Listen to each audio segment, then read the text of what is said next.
चलिए, तो स्टूडेंट आज हम स्टार्ट करते हैं एक ऐसा टॉपिक जो बायोलॉजी एंड केमिस्ट्री का ब्रिज है, लिंकिंग है, और ये टॉपिक है बायोमॉलिक्यूल्स। मैं आपको बता दूं स्टूडेंट कि ये लिंकिंग क्यों है। आप इसमें देख पा रहे होंगे दो वर्ड है, एक वर्ड है बायो और एक वर्ड है मॉलिक्यूल्स। आपको इसके हेडिंग से ही पता चल रहा होगा कि ये ऐसा चैप्टर है जो साइंस के दो अलग अलग सब्जेक्ट को लिंक कर रहा है। बायो का मतलब होता है, सिंपली मैं बताऊं, बायो का मतलब होता है लाइफ। लाइफ एक वर्ड में बोलूं, bio means life, living. And molecules, anyone molecules का डेफिनेशन दीजिए। What is molecules? पहले बेसिक बातें हैं, what is molecules? What is molecules? पहले बेसिक बातें हैं। अरे यार, atoms combine to form a structure known as molecules. Molecules जब कई सारे एटम केमिकल बॉन्ड से कंबाइन होते हैं, means here this is the chemical bond. जब एटम्स केमिकल बॉन्ड से कंबाइन होते हैं तो बनता है मॉलिक्यूल्स। और मैं आपको बता दूं बच्चों, ये केमिकल बॉन्ड्स कई प्रकार के होते हैं जो आप पढ़ोगे केमिकल बॉन्डिंग में, जहां पे कि वेरी कॉमन केमिकल बॉन्ड जिसका नाम है कोवेलेंट बॉन्ड, कोवेलेंट बॉन्ड। और भी कई सारे बॉन्ड हैं जैसे आयोनिक बॉन्ड, जैसे वंडरवॉल इंटरैक्शन, वंडरवॉल इंटरैक्शन, और भी कई सारे बॉन्ड हैं जो आप पढ़ोगे केमिकल बॉन्डिंग। बच्चों मैं आपको बता दूं, लिविंग सिस्टम के अंदर जो मॉलिक्यूल्स मिलता है, लाइफ मतलब लिविंग सिस्टम, लिविंग सिस्टम के अंदर जो मॉलिक्यूल्स मिलता है उसमें मोस्ट कॉमनली कोवेलेंट बॉन्ड मिलता है। मैं कह रहा हूं मोस्ट कॉमनली, इसका मतलब कि आयोनिक बॉन्ड भी मिलता होगा और वंडरवॉल इंटरैक्शन भी मिलता होगा, but in the living system molecules have mainly covalent bond, and that molecules which is necessary for living system, which is necessary for sustainability of living system, that molecules are known as biomolecules. अब मैं आपसे बात करता हूं कि ये आपके biology में कहां है और ये आपके केमिस्ट्री में कहां है। अगर आप इस चैप्टर के नीट और जेई मेंस में आने की बात करेंगे तो बच्चों मैं आपको बता दूं, नीट में ये चैप्टर काफी इंपॉर्टेंट है। कम से कम मिनिमम 3 क्वेश्चन आ जाता है इससे, 3, कभी से ज्यादा भी आ जाता है। और जेई में इसमें इस चैप्टर से 2 से 3 क्वेश्चन आते हैं और प्योर बायोलॉजी वाला पोर्शन होता है वो, ठीक है। ये तो हो गई बात किसकी कॉम्पिटिटिव एग्जाम। अब आते हैं बोर्ड एग्जाम। सुनेगा ध्यान से, कोई भी बोर्ड हो, चाहे आपका सीबीएसई हो, बिहार बोर्ड हो, एसएससी हो, कोई भी बोर्ड हो, जब आप 12th बोर्ड का एग्जाम देंगे, 12th बोर्ड, जब आप 12th बोर्ड का एग्जाम देंगे तो उसमें आपको ऑर्गेनिक केमिस्ट्री का एक टॉपिक है जिसका नाम है, ऑर्गेनिक केमिस्ट्री में एक टॉपिक है जिसका नाम ही है बायोमोलिक्यूल्स। इसका मतलब आपको बायोमोलिक्यूल्स तो पढ़ना ही है, चाहे आप 11th में पढ़ो चाहे आप 12th में पढ़ो। और मुझे बोला गया है कि सभी बच्चों को बायोमोलिक्यूल्स अभी ही पढ़ा देना है। इसका मतलब मैथ वाले बच्चे जो आपको बोला गया है बायोमोलिक्यूल्स का क्लास करने के लिए, इसलिए बोला गया है क्योंकि आपको 12th की ऑर्गेनिक केमिस्ट्री में केमिस्ट्री वाले सर बायोमोलिक्यूल्स नहीं पढ़ाने वाले, इसलिए अपने दोस्तों को बता दीजिएगा कि बायोमोलिक्यूल्स का क्लास करना जरूरी है, क्योंकि 12th की जो बायोमोलिक्यूल्स है वो यहीं पे पढ़ाई जाएगी, ठीक है। लेकिन मैं आपको एक बात पहले ही बता देता हूं स्टूडेंट, इस चैप्टर में 2 तरीके का पार्ट है। एक पार्ट है स्ट्रक्चर से रिलेटेड, ठीक है, और एक पार्ट है रिएक्शन से रिलेटेड। 2 पार्ट है इसमें। बायोलॉजी के अंदर हम लोग स्ट्रक्चर वाला कंप्लीट बातें डील करेंगे, जितनी भी बातें हो सकती, और बायोलॉजी के अंदर रिएक्शन वाला कोई भी बात हम डील नहीं करेंगे। इसका मतलब बायोमोलिक्यूल्स के बारे में रिएक्शन की जो भी बातें पढ़ानी है, ऑर्गेनिक केमिस्ट्री वाले सर आपको जरूर पढ़ाएंगे। ये इंफॉर्मेशन मैं उनको दे दूंगा कि मैंने स्ट्रक्चर डील कर लिया है, सर आप रिएक्शन पढ़ा देना, वो रिएक्शन आपको पढ़ा देंगे, ठीक है। अब बात करते हैं कि स्ट्रक्चर में क्या क्या है। कई सारी स्ट्रक्चर है। जैसे मैं अगर आपसे बात करूं कि मॉलिक्यूल्स भी कई प्रकार के होते हैं, सुनते चलिए ध्यान से, आपको सब समझ में आएगा, नोटबुक नोट्स आपको मिल जाएगा। मॉलिक्यूल्स कई प्रकार के होते हैं। इसी संदर्भ में मैं आपको बता रहा हूं, मॉलिक्यूल्स एक होता है इनऑर्गेनिक और एक होता है organic molecules. Organic molecules, anyone organic molecules क्या होता है? कोई बच्चा डिफाइन कर सकता है? ऑर्गेनिक मॉलिक्यूल्स क्या होता है? Organic molecules, organic molecules made up of carbon और हाइड्रोजन। कार्बन एंड हाइड्रोजन से बना हुआ कंपाउंड मॉलिक्यूल्स। तो क्या फिर हम ग्लूकोज C6H12O6 को क्या हम ऑर्गेनिक मॉलिक्यूल बोलेंगे? Yes sir. क्यों? इसमें तो ऑक्सीजन आ गया फिर। एनीवन, ऑर्गेनिक मॉलिक्यूल्स क्या होता है डिफाइन कर सकते हैं? ऑर्गेनिक मॉलिक्यूल्स क्या होता है? एनीवन डिफाइन कीजिए, व्हाट आर ऑर्गेनिक मॉलिक्यूल्स? कोई बात नहीं, आइए हम आपको सिखाते हैं। डेरिवेटिव है सर, फिर से बोलिए। उस कार्बन का डेरिवेटिव है। नहीं, नहीं, organic molecules are that molecules which are made up of many atoms, but at least they contain carbon and hydrogen both. मैंने क्या बोला? At least, यानी कि मिनिमम वो कार्बन और हाइड्रोजन एटम तो कैरी करे ही करे। अब इससे अधिक हो तो फर्क नहीं पड़ता, लेकिन अगर वो कार्बन एंड हाइड्रोजन दोनों कैरी कर रहे हैं तो वो ऑर्गेनिक मॉलिक्यूल्स है। फॉर एग्जांपल, मैं आपके सामने लिख रहा हूं, आप सब बताएंगे क्या वो ऑर्गेनिक मॉलिक्यूल्स है या नहीं है। आप सबको बताना है। मैं आपके सामने लिख रहा हूं, मीथेन ऑर्गेनिक मॉलिक्यूल है या इनऑर्गेनिक? ऑर्गेनिक या इनऑर्गेनिक? मीथेन, अब भाई बताइए, जिनको बताना मैं कौन करके बोलिए। मीथेन ऑर्गेनिक या ऑर्गेनिक? ऑर्गेनिक है, ऑर्गेनिक। अरे भैया, ऑर्गेनिक के सामने ही में दिख रहा है ना, कार्बन हाइड्रोजन एटलीस्ट कैरी करे, ऑर्गेनिक। चलो लिख रहा हूं नेक्स्ट, CO2 ऑर्गेनिक या इनऑर्गेनिक? इनऑर्गेनिक। इनऑर्गेनिक, यानी कि ऑर्गेनिक नहीं है क्योंकि इसमें कार्बन है, हाइड्रोजन नहीं है। नेक्स्ट, वाटर ऑर्गेनिक या इनऑर्गेनिक? इनऑर्गेनिक। क्योंकि इसमें कार्बन नहीं है। नेक्स्ट, CCl4 ऑर्गेनिक या इनऑर्गेनिक? इनऑर्गेनिक। क्योंकि इसमें हाइड्रोजन नहीं है। नेक्स्ट, ग्लूकोज ऑर्गेनिक या इनऑर्गेनिक? ऑर्गेनिक। अब आया बात, अब आया बात। हाँ, मैंने क्या बोला? मिनिमम उसमें कार्बन हाइड्रोजन तो होना ही चाहिए। अब भैया इसके साथ नाइट्रोजन भी घुसेड़ दो, क्लोरीन भी घुसेड़ दो, और कोई भी एटम घुसेड़ दो, हमें उसमें इंटरेस्ट नहीं है। एटलीस्ट कार्बन हाइड्रोजन होना ही चाहिए, तब वो ऑर्गेनिक मॉलिक्यूल्स है। और सुनिए स्टूडेंट, ऐसा ऑर्गेनिक मॉलिक्यूल्स जो सेल में पाया जाता है, जो लिविंग सिस्टम में पाया जाता है, वही ऑर्गेनिक मॉलिक्यूल्स बायोमॉलिक्यूल्स कहलाता है। वही ऑर्गेनिक मॉलिक्यूल्स बायोमॉलिक्यूल्स कहलाता है। पहले मैंने आपको जानकारी दी कि ऑर्गेनिक मॉलिक्यूल्स क्या होता है, उससे पहले मैंने आपको जानकारी दिया कि मॉलिक्यूल्स क्या होता है। तो मैंने कहा मॉलिक्यूल्स एटम का बना होता है। अब ये मत पूछ लेना भाई एटम क्या होता है, एटॉमिक स्ट्रक्चर वाले सर आपको पढ़ाएंगे।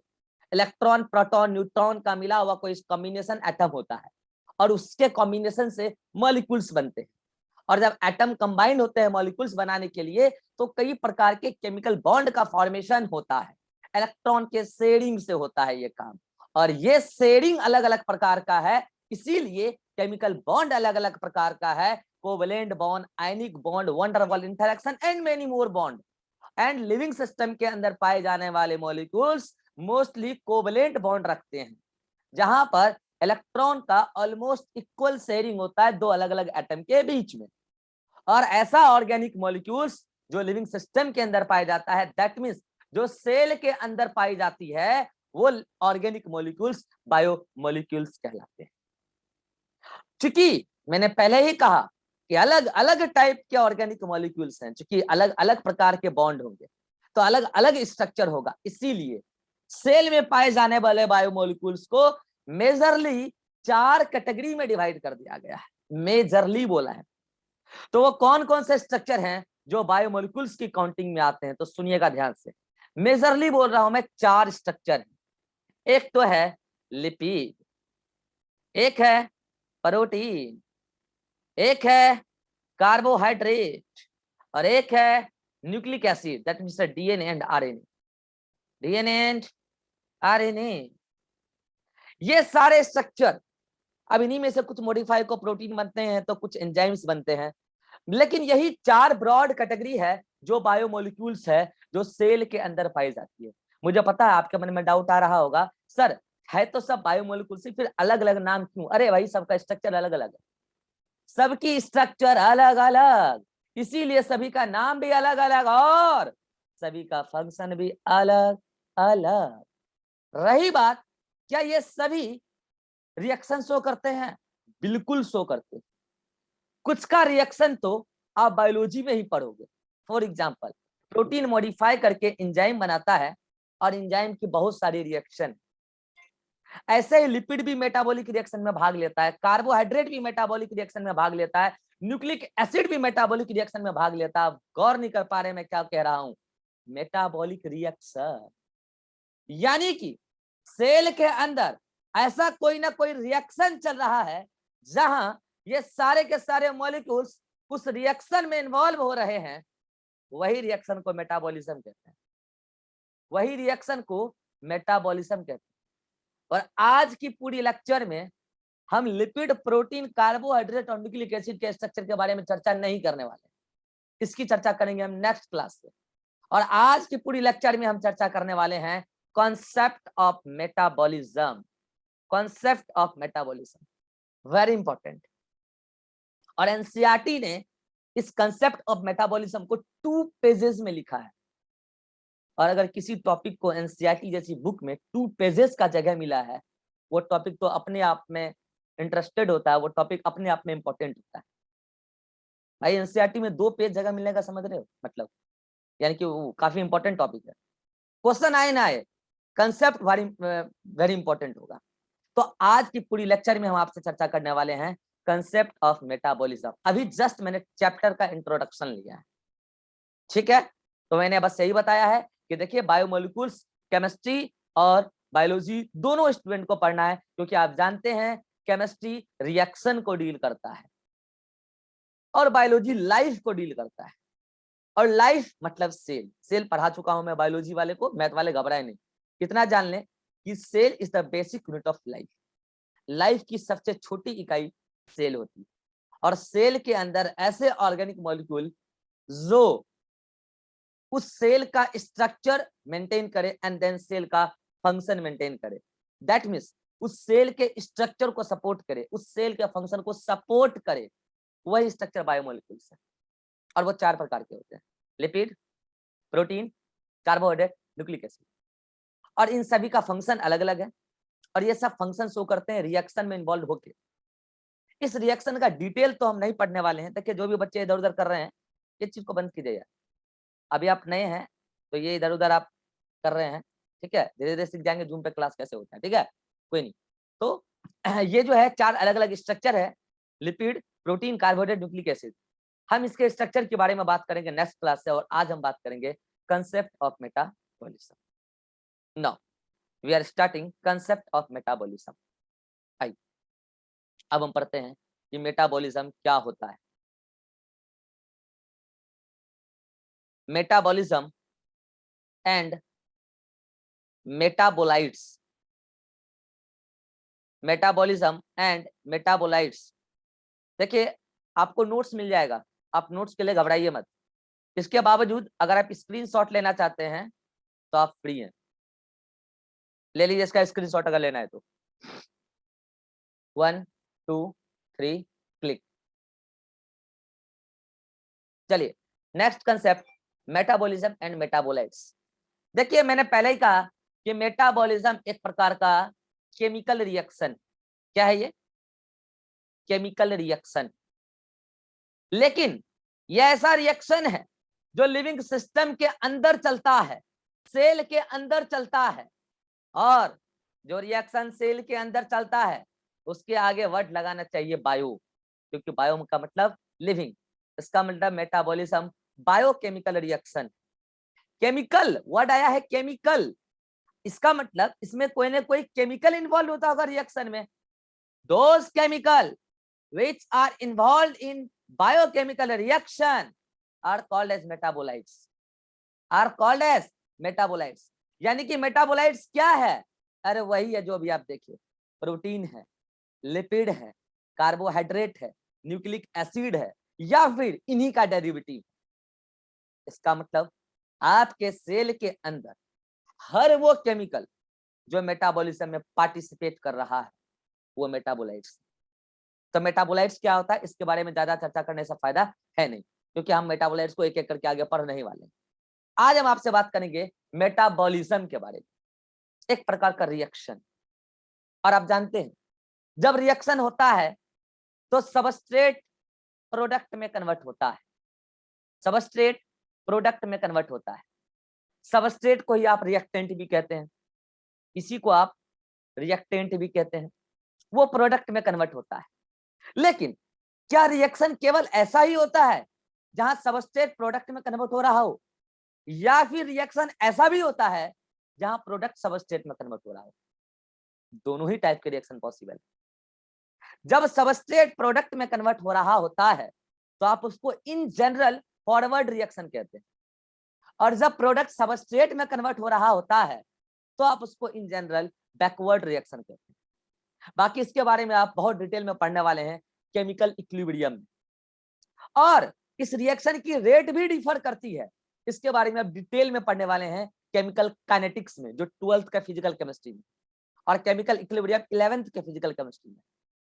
इसका मतलब यहां पर कुछ metabolites as a substrate act कर रहे होंगे और कुछ metabolites as a product act कर रहे होंगे। हाँ बिल्कुल। और आप मुझे बताओ, जब ऐसा हो रहा है सबस्ट्रेट प्रोडक्ट में कन्वर्ट हो रहा है या प्रोडक्ट सबस्ट्रेट में कन्वर्ट हो रहा है, वहां रिएक्शन में दो प्रकार की पॉसिबिलिटी है। मैंने कहा है पॉसिबिलिटी है कि हो सकता है रिएक्शन के दौरान फॉर्मेशन का काम चल रहा हो, रिएक्शन के दौरान फॉर्मेशन का काम चल रहा है, हो सकता है रिएक्शन के दौरान ब्रेक डाउन का काम चल रहा है, ब्रेक डाउन का काम चल रहा है। फॉर्मेशन का मतलब क्या? Synthesis, synthesis. और चूंकि लिविंग सिस्टम के अंदर सिंथेसिस का काम चल रहा है, मतलब बायोसिंथेसिस, बायोसिंथेसिस। आप कहेंगे ब्रेक डाउन का काम चल रहा है, मतलब डिस्ट्रक्शन का काम चल रहा है, इधर कंस्ट्रक्शन का काम चल रहा है।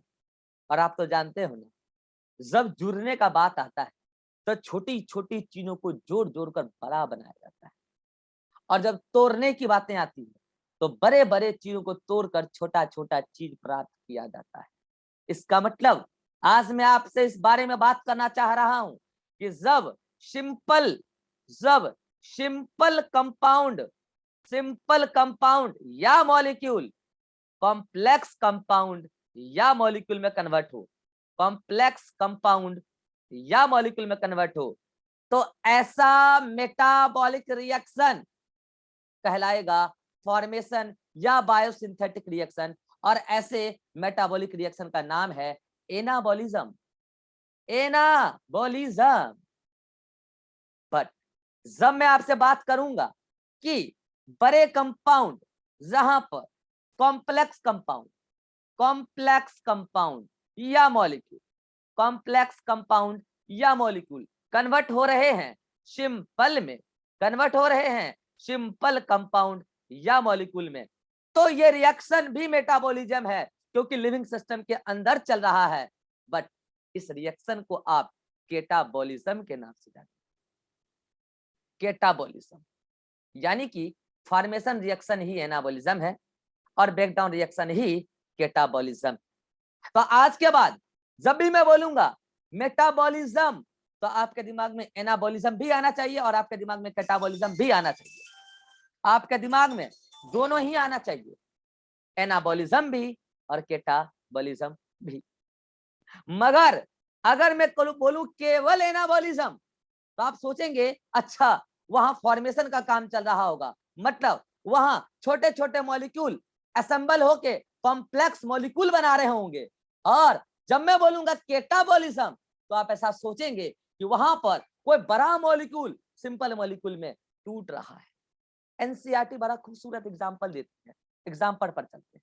एग्जाम्पल पर जाने से पहले मैं आपको केमिस्ट्री की एक छोटी सी बात बताता हूं। आप खुद सोचिए, अगर यहाँ सिंपल कंपाउंड से कॉम्प्लेक्स कंपाउंड का फॉर्मेशन हुआ है, दैट मींस यहाँ एटम का असेंबली हुआ है। हेलो, यहाँ एटम का असेंबली हुआ, अभी पढ़ाया है। एटॉमिक असेंबली केमिकल बॉन्ड के जरिए होता है। मींस यहां केमिकल बॉन्ड का फॉर्मेशन होगा, केमिकल बॉन्ड का फॉर्मेशन होगा। और यहां मैं कह रहा हूं कि यहां कॉम्प्लेक्स कंपाउंड टूट रही है सिंपल कंपाउंड में, या हो सकता है एटम्स में या मॉलिक्यूल्स में। इसका मतलब यहां पर केमिकल बॉन्ड का ब्रेकडाउन हो रहा है। तो भाई ब्रेकडाउन केमिकल बॉन्ड का हो रहा है, breakdown chemical formation chemical bond का हो रहा है। और सुनो, सिंपल केमिस्ट्री है, जब केमिकल बॉन्ड का फॉर्मेशन होता है तो ओवरऑल एनर्जी कंज्यूम होती, ओवरऑल एनर्जी कंज्यूम होती है बॉन्ड के फॉर्मेशन। और जब केमिकल बॉन्ड का ब्रेकडाउन होता है तो ओवरऑल एनर्जी रिलीज होती है, ओवरऑल एनर्जी रिलीज होती है। और सुनना ध्यान से, इस दौरान जो ये एनर्जी रिलीज हो रही है, ये कैटाबॉलिक रिएक्शन के दौरान हो रही है, लिविंग सिस्टम के अंदर हो रही है। During the course of evolution, evolution के दौरान लिविंग ऑर्गेनिज्म ने इस एनर्जी को ट्रैप कर लेना, उस एनर्जी को फंसा लेना सीख लिया है, और इस एनर्जी को ट्रैप करके कंजर्व करना सीख लिया है। जो एनर्जी किसी कॉम्प्लेक्स बायोमोलिक्यूल के ब्रेकडाउन के दौरान रिलीज हुई, उसी एनर्जी से वो एनर्जी करेंसी बना के रखता है, जिसको एटीपी कहते हैं, एडिनोसिन ट्राइफॉस्फेट कहते हैं। इसका भी स्ट्रक्चर आगे पढ़ेंगे। एडिनोसिन ट्राइफॉस्फेट ये भी एक प्रकार का मॉलिक्यूल्स है, ये भी एक प्रकार का ऐसा मॉलिक्यूल जो सेल के अंदर मिलता है। बट ये मॉलिक्यूल्स के फॉर्मेशन में ह्यूज अमाउंट ऑफ एनर्जी चाहिए, और वो तभी बनता है जब कहीं ना कहीं कैटाबॉलिक रिएक्शन सेल में चल रहा होता है। और जब एटीपी बनता है तो इसमें अच्छा खासा एनर्जी स्टोर्ड है केमिकल बॉन्ड्स के फॉर्म में, और इस एटीपी को, यानी कि इस एनर्जी को, जो स्टोर्ड एनर्जी है, you can say ATP are, you can say ATP are the ATP, बार बार कॉल आ रहा है, you can say ATP are stored energy, ATP are stored energy। Okay, इसका मतलब अब ये ऑर्गेनिज्म ने एटीपी को स्टोर तो कर लिया, लेकिन क्यों किया? फोकट में तो नहीं करा होगा यार। ऑर्गेनिज्म कल जरूरत पड़ने पे इस एटीपी को अलग अलग चीजों में यूज कर सकता है।